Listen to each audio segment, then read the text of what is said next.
Bonjour Michel-Édouard Leclerc. Bonjour. Merci beaucoup d'avoir accepté notre invitation ce matin. Je le rappelle, vous êtes le président du comité stratégique des centres Leclerc, premier réseau de distribution français.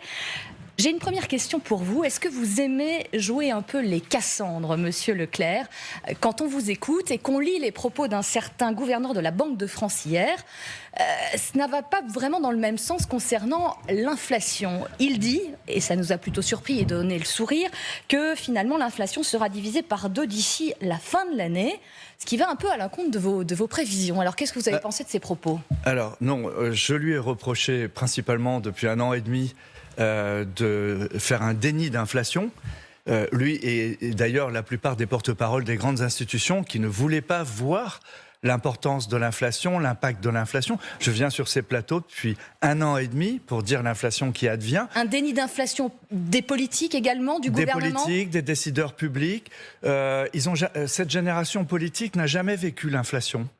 C'est mon âge qui me fait voir ça. Je suis aussi bien professionnellement que dans la politique. Je me rends compte qu'ils n'ont pas connu ces époques et avec les perturbations que ça entraîne. Et donc, ils les ont niés. J'ai rencontré le directeur de l'INSEE récemment, qui m'a montré qu'il avait d'autres indicateurs sur lesquels les politiques auraient pu s'appuyer pour mieux anticiper cette inflation. Mais c'était volontaire selon vous? Non, c'est un problème culturel, c'est comme le Covid, c'est mondial, l'inflation est mondiale, donc voilà, il n'y a pas de mesures particulières à prendre. Alors c'est aussi une génération politique qui est très macro-politique, macroéconomique, et qui donc ne se met pas dans la place de l'entreprise. Je reproche aux hommes politiques de ce pays de ne pas s'être mis en ordre de bataille avec les chefs d'entreprise pour tout renégocier en amont, les containers, l'énergie, mais il y a déjà 2 ans et demi. Une forme de retard à l'allumage. Et d'ailleurs, on reviendra sur ce que vous reprochez beaucoup notamment. De retard à l'allumage. On aurait pu... Alors, le politique a fait beaucoup en compensation de l'inflation, les chèques alimentaires, les chèques énergie, et ça fait que l'inflation en France, globalement, était moins forte qu'en Allemagne, par exemple, mais on ne dit pas à quel coût. Mais on aurait pu gagner 2 à 3 points d'inflation si on avait négocié en amont. Vous dites-vous que nous resterons dans une phase d'inflation permanente pendant 10 années? Oui, alors ce ne sera pas la même inflation. Là, ce qu'on vit, c'est un peu une inflation fourre-tout, avec des anticipations et des spéculations sur le marché. Notamment dû à la conséquence de la guerre en Ukraine, principalement. Pour partie, mais rappelez-vous que la crise de l'énergie a démarré 4 mois avant la guerre en Ukraine. Demandez à tous les chauffeurs de taxi, le passage à 2 € du gasoil date de décembre 2020. Et puis, c'est pareil, quand on nous a fait le coup des pâtes augmentant de 30% parce qu'il n'y avait plus assez de céréales en Ukraine, en fait, les pâtes, normalement, elles étaient sur stock français et ça n'aurait pas dû augmenter comme ça. Donc, il y a des narrations qui sont mensongères, qui sont approximatives. On a un mélange d'inflation réelle, là, et avec de l'inflation d'anticipation, de crainte, et on va sortir de ça. Alors, je réponds à votre question à partir du mois de juillet, à partir du mois d'août. Vous voyez finalement une embellie, en tout cas une... Non, je vois le pic vers... le mois de juillet. Oui, voilà. Et puis après... vous savez, c'est très simple. Moi, les centres Leclerc, nous savons ce que nous avons acheté pour la rentrée des classes, pour les jouets de Noël, et même pour la période des draps et des blancs. Vous êtes sur un temps extrêmement long, en effet, qui échappe peut-être aux téléspectateurs. Sur ce temps long, ça reste inflationniste, mais beaucoup moins. Alors, on va revenir justement sur cette guerre des prix. On va essayer d'y voir plus clair avec vous sur ce fameux panier anti-inflation. Il suffit aujourd'hui d'allumer sa télévision, ouvrir sa radio, son journal pour voir les présages du Mars rouge. Mais avant... une question plus politique, vous en parliez. Où en sont vos relations avec le gouvernement? Un certain Bruno Le Maire à Bercy. Vous n'étiez pas à une réunion lundi, vous n'étiez pas sur la photo de famille. Est-ce que vos rapports vont bien? Oui, il n'y a pas de drame. Bruno Le Maire savait que je ne pouvais pas venir sur ce plateau. Je pense qu'il en était déçu, mais... Parce que vous êtes un visage. Vous êtes un visage de la grande distribution. Oui. Que vous ne soyez pas sur la photo, envoie quand même un message un peu contradictoire. Ça va bien, mais quand même pas trop. Hein. Les rapports personnels avec Olivia Grégoire et avec Bruno Le Maire sont bons. Mais Bruno Le Maire et Olivia Grégoire n'avaient pas jusqu'ici obtenu gain de cause dans les arbitrages ministériels. Et donc, les centres Leclerc, indépendants de tout parti politique, on n'a pas voulu participer à un truc où le gouvernement ne s'engageait pas vraiment. Je vous explique. 1 mois avant ou même 15 jours avant, au Salon de l'Agriculture, le président de la République a demandé à la distribution de faire des efforts.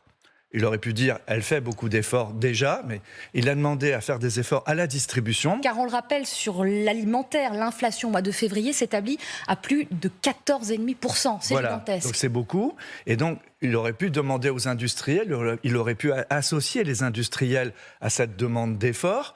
Il le demande aux seuls distributeurs. Mais figurez-vous que pendant qu'il le fait, pendant que Olivier Véran nous demande des prix cassés, il se discute une loi à l'Assemblée nationale pour nous obliger à prendre plus de marge, des marges minimales sur les produits alimentaires et pour diminuer les promotions. En même temps que vous critiquez et que vous dénoncez. C'est le en même temps. C'est le en même temps. Là, on me dit, là, tu baisses tes marges. Et là, on nous dit, tu ne pourras pas les baisser parce que sinon, ça va relancer la guerre des prix. La FNSEA ne va pas être contente. Les agriculteurs ne vont pas être contents. Mais au Salon de l'Agriculture, Emmanuel Macron vous vise, enfin en tout cas vous demande de faire des efforts, mais aussi à l'industrie agroalimentaire. Il vous demande de partager l'effort. Vous n'avez pas cette lecture. Nous n'avons pas entendu cette partie du propos, mais ce n'est pas grave. Aujourd'hui, il semblerait que le gouvernement plus unanime, et autour d'Elisabeth Borne et de Bruno Le Maire, se soit engagé à faire sauter ces dispositions législatives qui nous empêchent d'être moins chers. Et donc moi j'attends ça. Les centres Leclerc, on attend ça. On attend la preuve que le gouvernement veut vraiment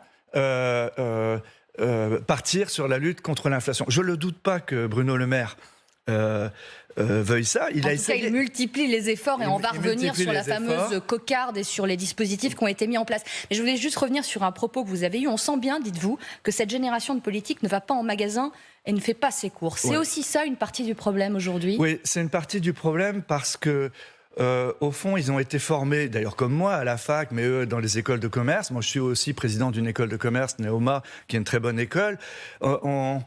Ça s'appelle plus école de commerce, ça s'est appelé management et puis maintenant business. Moi, je pense que justement, il faudrait comprendre que le commerce, ça ne s'oppose pas à l'industrie. Et au fond, prétendre à toutes les corporations qu'on va obtenir du législateur un prix élevé, mais s'il n'y a pas la vente, après, ça ne fait pas la rémunération de l'agriculteur. Or, vous voyez bien, dans la situation présente, on a donné une loi aux agriculteurs, ça leur a permis... c'est pour ça qu'on a un taux d'inflation sur l'alimentaire de 15%. Mais voilà, la viande rouge, ça se vend plus. Le poisson, c'est moins 20%. Le bio, l'élan du bio est cassé. Un réel changement, effectivement, dans les pratiques de consommation.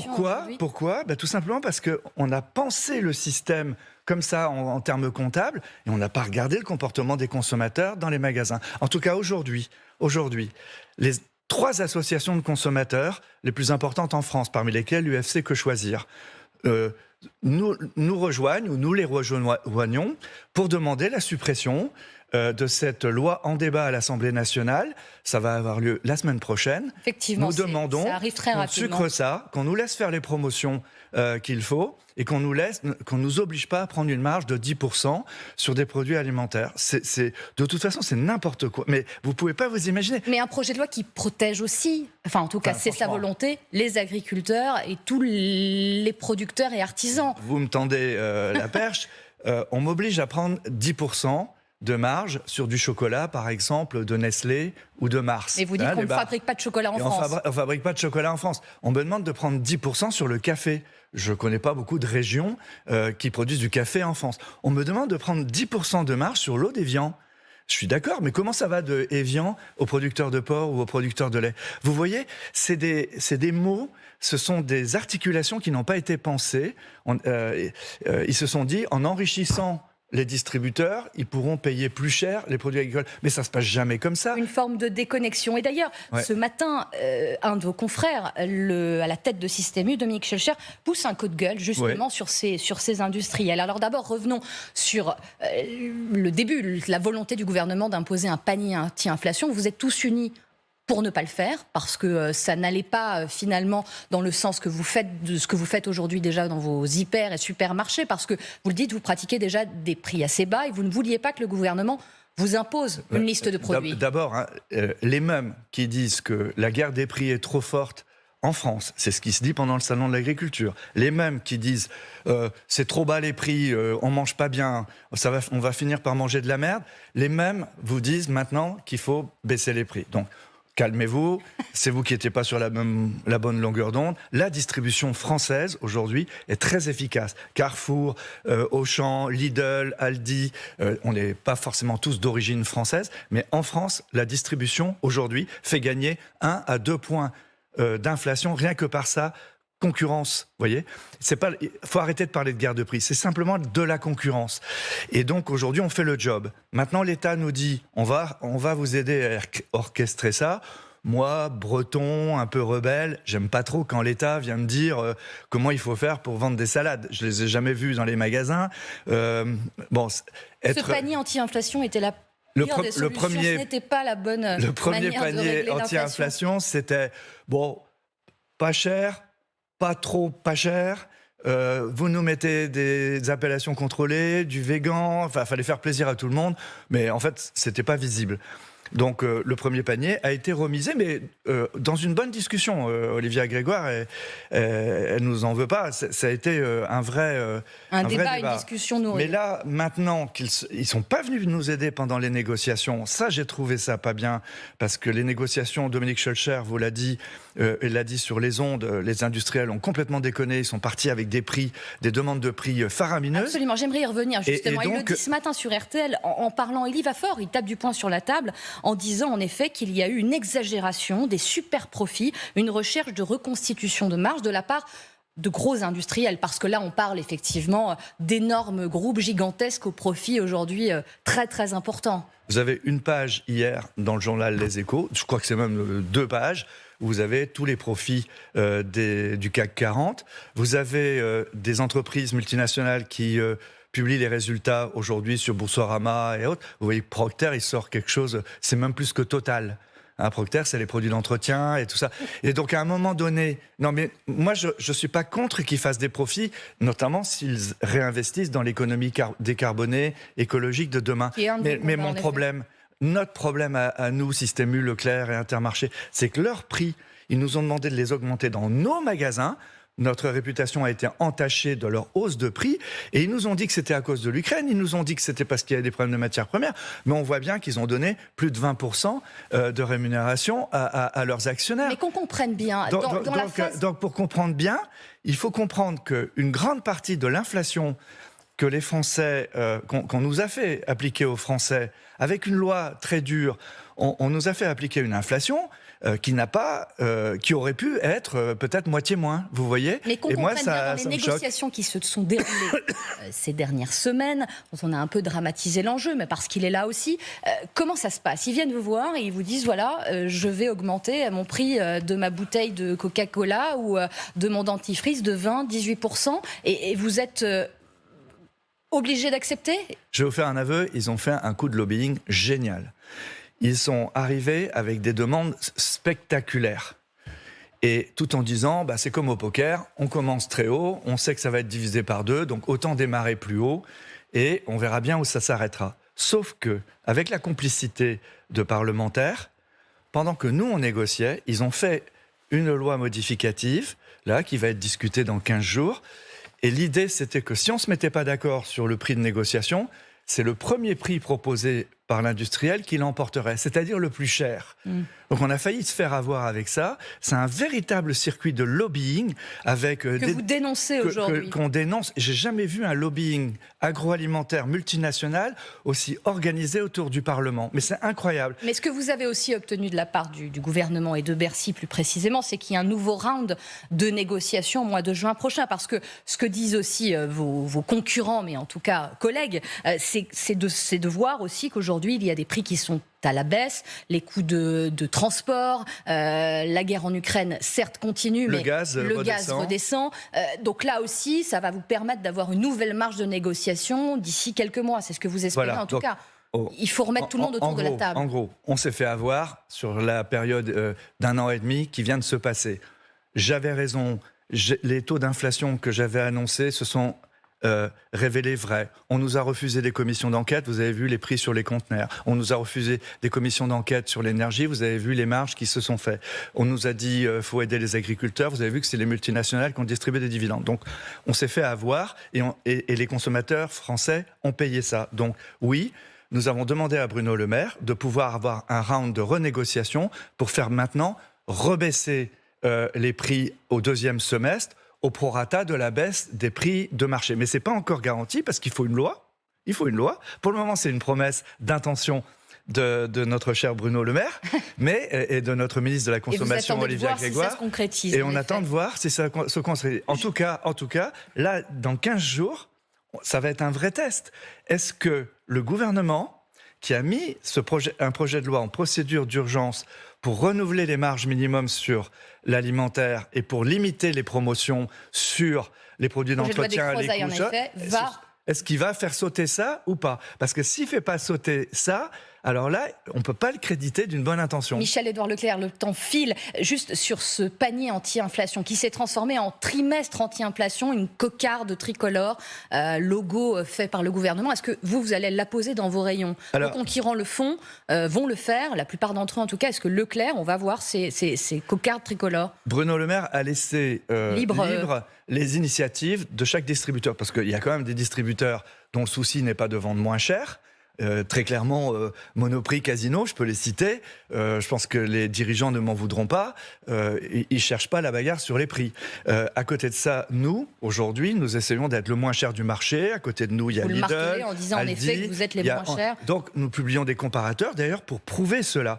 Donc, c'est un argument de vente. Vous en faites la publicité, d'ailleurs, dans de très nombreux journaux. C'est un argument aussi de justification et de preuve. Mais donc, est-ce qu'il y aura cette cocarde dans vos rayons? Eh ben, c'est juste pour vous dire, est-ce que vous pensez que quand on est moins cher sur 6000 articles, il faut faire une opération panier sur 40 articles? Est-ce que 40 articles, c'est pas appauvrir bien le trop cône? Restrictif? Voilà. Et donc, c'est un débat qui est dans notre coopérative. Vous savez, chez Leclerc, on est des indépendants, c'est une coopérative d'indépendants, c'est pas chez moi. Hein, et donc, moi, j'anime cette coopérative, je l'influence. Et aujourd'hui, nous sommes les meilleurs du marché et on se dit, quel intérêt, nous, on a à faire des paniers que choisir. Donc cette cocarde n'apparaîtra pas dans les rayons Leclerc à ce stade. On est ouvert à tout. Ça passe d'abord par la réalisation de l'engagement de l'État de libérer une vraie politique de concurrence en France. On veut ça. On veut que l'État nous accompagne dans le retour à la baisse des tarifs. S'il fait ça, de toute façon, on sera friendly. Le but, c'est pas de rentrer dans une guerre politique. Aujourd'hui, je ne veux pas faire de politique. Vous en faites un peu quand même. L'une des conséquences de cette inflation et de cette vie chère, c'est l'augmentation considérable des vols à l'étalage. C'est un phénomène que l'on observe, près de 14% supplémentaires selon le ministère de l'Intérieur. Il y a des solutions trouvées par certains d'entre vous, à l'étranger, mais aussi en France. Certains le pratiquent, la pose d'antivol sur des produits alimentaires. On a vu ça sur des rôtis, sur des poissons. Est-ce que c'est quelque chose que vous pourriez faire, vous, dans vos supermarchés? Et qu'est-ce que vous en pensez? Est-ce qu'il y a un côté choquant? Non, c'est un sujet télé qui se balade là depuis 6 mois, ça vient d'Angleterre, c'est très marginal. J'ai vu ce qu'ils avaient fait en Angleterre, je trouvais ça complètement con, mettre des cadenas sur des Intermarché le fait, hein. Certains. Bon, c'est pas notre truc. C'est vrai qu'on fait très attention. Mais c'était du grand banditisme. On a eu des problèmes avec des vols de camions d'alcool, parce que les enjeux d'un camion de whisky, c'est quand même autre chose qu'une tranche de steak, même si le steak, ça vaut cher aujourd'hui. Non, je ne suis pas pour, mais je ne crois pas qu'il y ait cet accroissement d'incivilité à ce point-là. Les vraies incivilités sont celles de consommateurs qui découvrent avec cette inflation qu'ils n'ont pas les moyens de se payer ce qu'ils veulent. Et donc, c'est pour ça, d'ailleurs, que le législateur nous a autorisé à retarder la suppression des tickets de caisse. Il faut que les gens soient rassurés, puissent réinterroger les caissières, interroger les chefs de rayon. Mais en être obligé, juste sur un point de vue presque philosophique, obligé de mettre un antivol aujourd'hui. On le voyait sur des bouteilles d'alcool, mais sur un paquet de viande, du rôti de bœuf, est-ce que, voilà, on ne se dit pas, on arrive à quelque chose qui nous crève le cœur? Oui, mais n'en faisons pas un vrai sujet, quoi. Il n'y a pas ça dans nos magasins. Donc, alors, un autre sujet qui vous tient aussi à cœur, l'heure, la qualité alimentaire. Est-ce que finalement cette augmentation des prix dans les réunions entraîne un changement d'habitude alimentaire rapidement? Est-ce que ça entraîne aussi une baisse de qualité? Alors, ça n'entraîne pas une baisse de qualité, mais ça entraîne une dérive des ventes vers des produits moins chers, marques de distributeurs premier prix, ou même des petites marques. Et il faut s'assurer que le prix bas ne soit pas au détriment de la qualité des produits. Ce qui inquiète certains nutritionnistes. Et c'est la raison pour laquelle les centres Leclerc militent aujourd'hui au niveau européen, en attendant autre chose, pour qu'on garde le Nutri-Score. Le Nutri-Score, qui est en débat aujourd'hui à Bruxelles, en effet, qui ne fait pas forcément plaisir aux Italiens. Mais c'est un étiquetage qui permet quand même à la louche, y compris avec des imperfections, de savoir si on va avoir beaucoup de sel, beaucoup de gras ou trop de sucre dans ce produit. Et ça, vous militez pour que ça reste et que ça soit conservé. Tant qu'il n'y a pas quelque chose d'autre, plus fin à la portion, Leclerc a complètement, sur tous ses produits, on a mis le Nutri-Score. Il faut regarder, ça ne veut pas dire qu'on n'achète pas. Ça veut dire que si on a mangé une barre de Mars sucrée avec un Nutri-Score F, on va courir, on fait 15 000 pas après, quoi, c'est tout. C'est peut-être ce qu'on va aller faire après tout à l'heure ce matin. Merci beaucoup Michel-Édouard Leclerc.